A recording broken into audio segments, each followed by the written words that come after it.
storms above the pain, a land where peace and laughter reign. Oh, Master, may thy joy fill our days. Oh, Master, may thy wisdom guide our ways. Guide all our hopes and all our dreams, past every glow that only seems, into the light, the inner sun, into the truth that we're all one. Help us to find in every flower, in every thought, in every flower, a joy that spans eternity, the truth that makes us ever free. Please join us, stand up and join in movement. Oh, Master, may thy joy fill our days.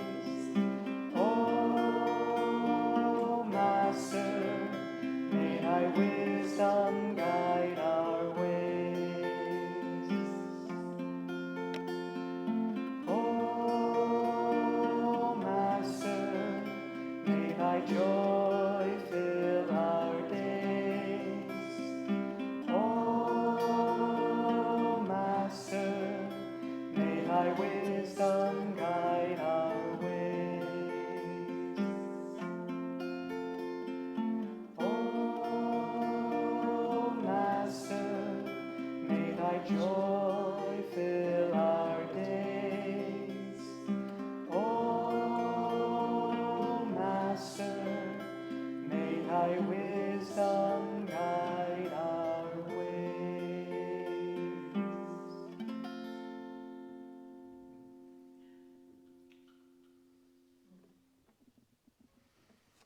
When you're married, you often get handed the mic first, and you never know when it might happen.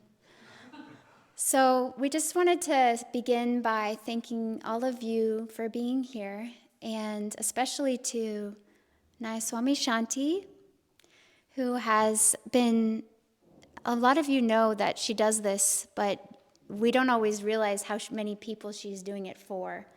But really mentoring and inspiring and helping guide the spiritual development of souls in Swamiji's wisdom and example. And she is a true friend, and she is an angel. And we're very, very, very blessed to have her helping our Sangha here in Australia. And she has been actually guiding this for over a year. So when we first came here, we really felt that there someday should be a Kriya ceremony in person. And so we said, but we would need help. We would need support spiritually for these beautiful souls to be guided in the best, highest way. And so she offered to support that from all the way across the world. And it's just an example of how it's through that love for Master and then becoming a channel of that love in Master's chelas and how it bonds us all. And so she is a really beautiful light that we can all aspire to help others in the same way. And so we're very grateful to Shanti to be bringing all of her wisdom and her friendship and her years and years of experience as a very, very dedicated disciple, as well as you all know her incredible background in the world as a professional, a leader of a community, co-director, spiritual director of Ananda Palo Alto. I think a lot of you already know this, but it's just nice for anyone who might not get to see the big picture. But Shanti travels all over the world. One day she's in India, next day she's on a pilgrimage, one day she's in LA. I mean, she's everywhere. She's omnipresent in that sense, always helping people. I don't really know when she sleeps, though.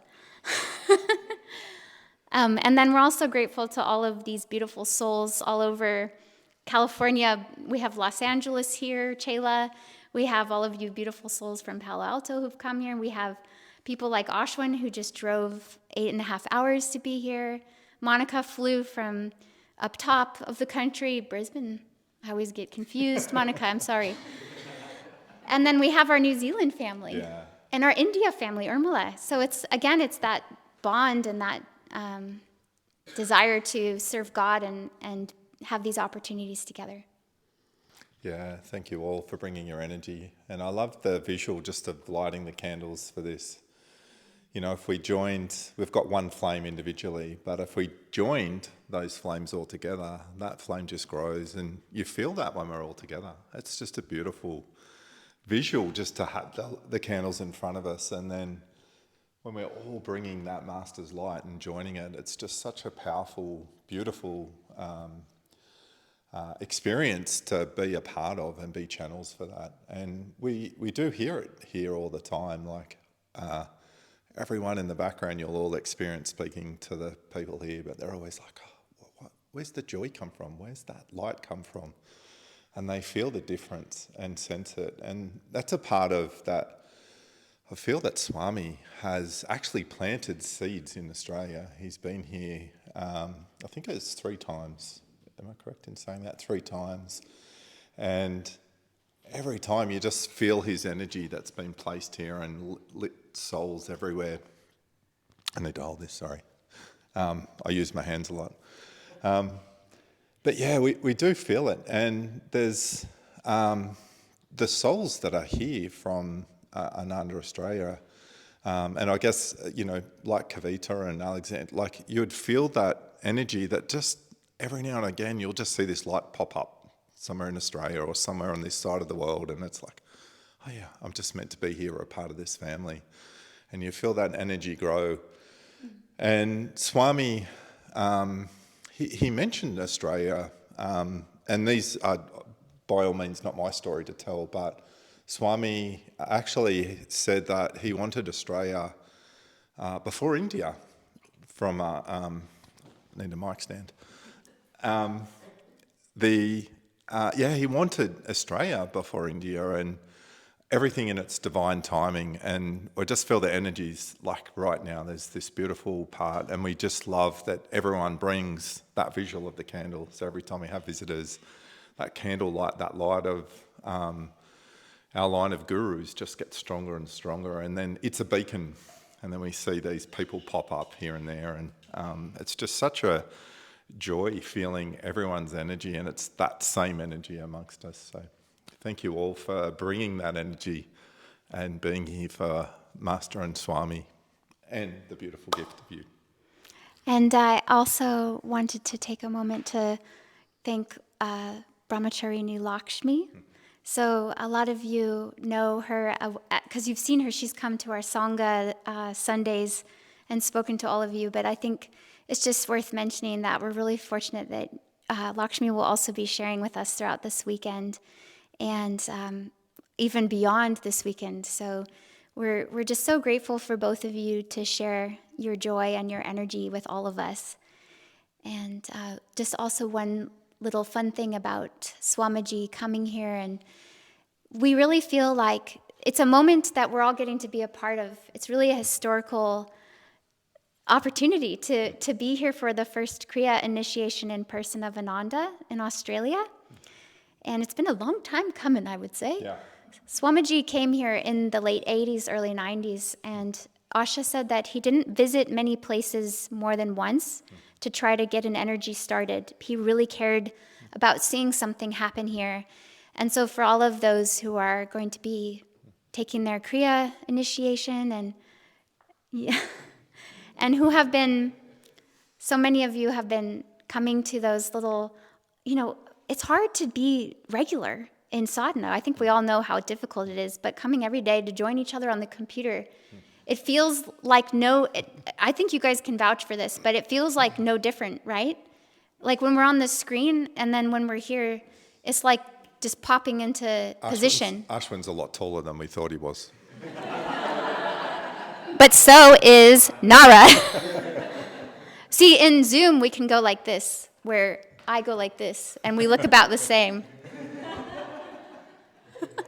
So, anything else? No, I think we hand over to Swami Shanti, and thank you for being here. Thank you.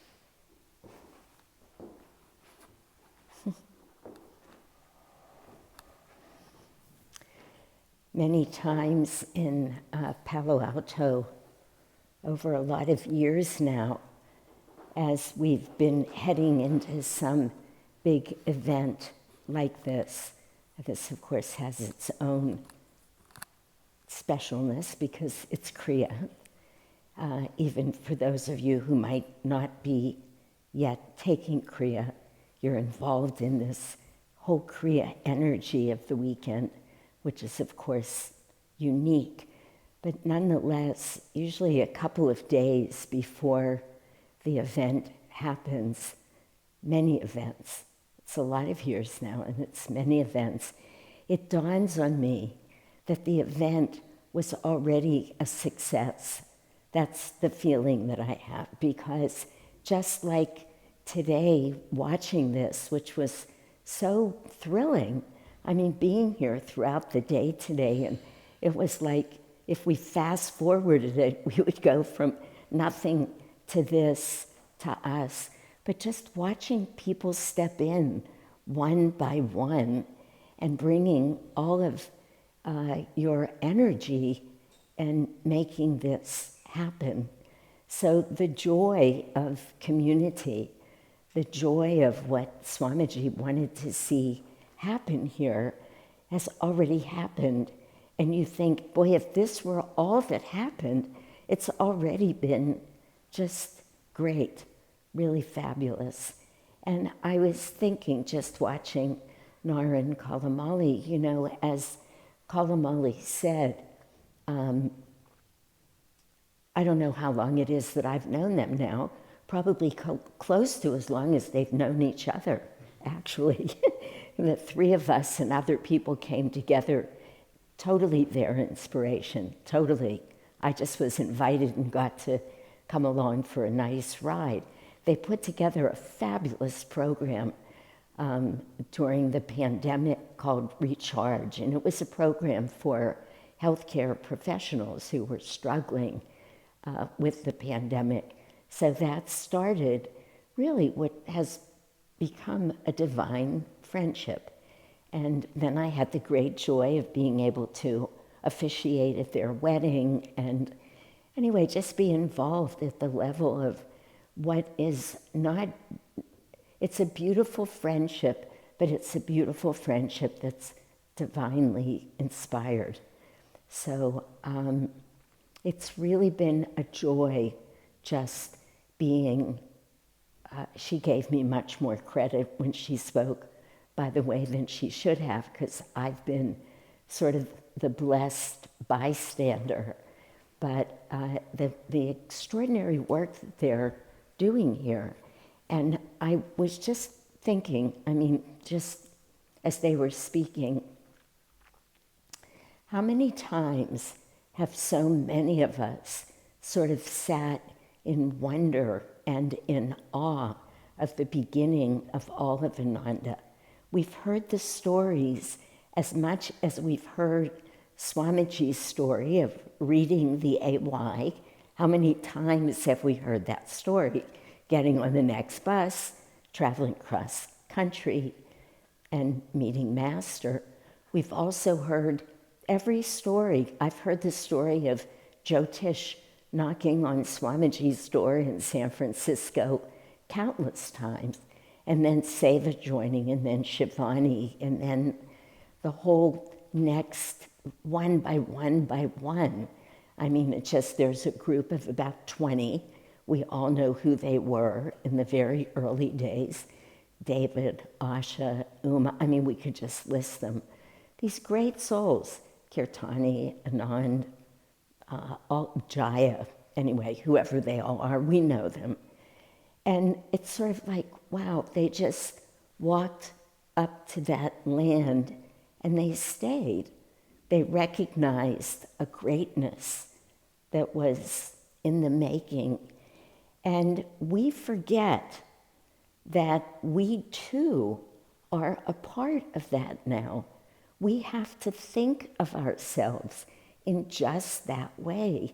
Here we are in Ananda, Australia, not just starting. I don't want to minimize at all what you've done, and there were devotees here before Kalamali moved here. Nara's been here more years. But really, this is an early community. That's what's happening here. So when we come together, obviously it's going to be extraordinary. That's what Kriya is. It's extraordinary. So it's not just like we're getting together for any other retreat. This is very special. But what's also special about it is that this is the next Ananda village. This is the next little tentacle, not little, big one that goes out. And all of us, everyone, all of you, but all of us who have the extraordinary privilege of coming here and joining you and being with you and just being a part of this, it's amazing. It's not different, really, except some have gone before us, but then what was happening at Ananda Village. And it took a lot to make that happen, just like as I've been hearing about all of you and meeting you, people flying from different parts of Australia, people driving, flying from New Zealand, India. I mean, for us to get here, it's no small feat that we've all done this, but we've done it because we realize, literally realize, not we're just thinking about it or trying it on. We know within ourselves the amazing importance of helping to expand this next great work. And it's exactly what can happen, but it takes effort, it takes energy, it takes enthusiasm, it takes willingness. I mean, it takes all of those spiritual qualities that we hear about over and over. We read about it in Raji. We hear about it in beginning meditation. We hear about it as soon as we're taught the energization exercises, Raja Yoga. And then we keep coming around. What is energy? What does it mean? What is magnetism? What is spiritual effort? What is, I was just reading in Devarshi's book, which is just an extraordinary work. I'm in my third reading of it. And yesterday I kept interrupting Lakshmi. We were each trying to read a little. And I kept saying to her, you have to go to page 19 and look at this sentence. You have to go to page 56. Then I would say to her, are you ready to kill me? I keep interrupting you. Because he even, and I don't know that I can pull it up right now, but he shares the origin of the word enthusiasm. And he breaks it down into two parts, and I forget if anybody else remembers, help me out here, but N means something. Enthusiasm really does have to do with God. In the spirit of God. What is it? In the spirit of God. In the spirit of God. That's what enthusiasm means. Now, most people in the world don't use it that way, but when you hear that, when you read that, then you think, yes, that's what we're talking about with spiritual enthusiasm. That's what's going to make Ananda, Australia, and many of you are young enough. I won't probably live to see it, but you all will. When Ananda, Australia is just huge, and it's blossomed, and it's in it is already in many cities, and I know that. I don't know about many, but at least a few. But where it just grows, and it grows because of great souls like yourselves who are willing to devote your life to this, who are willing to say, yeah, it's a big deal to drop my life, get on a plane, fly, or drive 8 hours, or whatever we have to do. But of course I'll do it. Of course I've already taken discipleship. We have this great privilege of being the disciples of an avatar. That's amazing. There are very few people on the planet who can say that. I mean, think of it. Jesus had 12 disciples. Why were there only 12? You know, of course, there were obviously more people who loved Jesus, but not all that many, given how many people were around at the time. Same thing with Master. Here we are. He found each one of us. So if I'm not careful, I'll talk all night. I don't want to. I don't want you all to already get tired of hearing me because you have a lot of me this weekend, but we'd like to hear from all of you. So I'll stop, and we have plenty of time to move forward from here. But I'm really trying to say it's great that we're here, and it's great that we're together. And whatever effort we had to put into getting ourselves here, it's nothing compared to what we're going to walk away with. Nothing. It's just minor. We won't even, I mean, it's like a flick, a moment in our lives.